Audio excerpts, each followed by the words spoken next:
वित्त मंत्री निर्मला सीतारमण के बजट पेश करने के बाद से ही संसद से लेकर सड़क तक बजट को लेकर चर्चा हो रही है। तो जानिए भारत के पड़ोसी देश चीन का टैक्स सिस्टम कैसा है, वहां लोग किन चीजों पर टैक्स देते हैं और क्या आप जानते हैं कि भारत के अलावा बाकी देशों में कितने तरह के टैक्स लिए जाते हैं।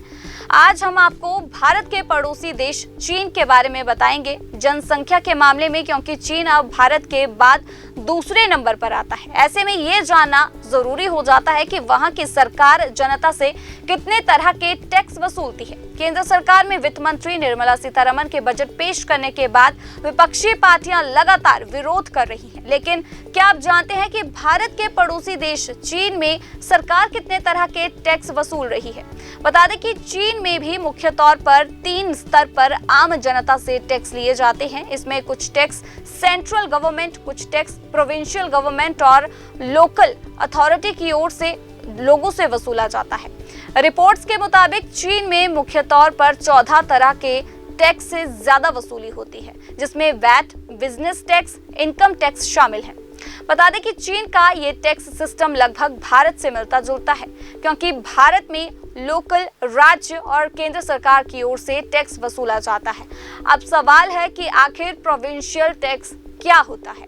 बता दें कि जिस तरीके से भारत में अलग अलग राज्य हैं, उसी तरीके से चीन में अलग अलग राज्य हैं।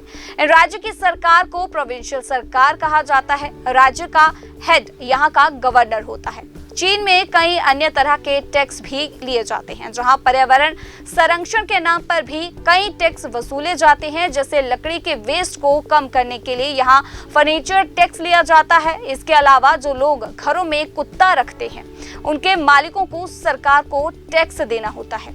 चीनी सरकार की ओर से cycle tax, TV tax, disco desk और नमक टैक्स भी लिया जाता है। चीन में जो लोग घूमने आते हैं, उन्हें भी टैक्स देना होता है। दरअसल चीन की आबादी में सिर्फ 2 से 3% ही लोग ही टैक्स देते हैं। ऐसे में सरकार अपनी आय बढ़ाने के लिए अलग अलग तरह से टैक्स वसूलती है। बता दें कि चीन जाने वाला कोई विदेशी नागरिक अगर चीन में 183 दिन से ज्यादा ठहरता है तो उसका सारा इनकम टैक्स के दायरे में आता है। इसके अलावा जो चीनी नागरिक विदेश में रहते हैं, उन्हें भी टैक्स देना होता है।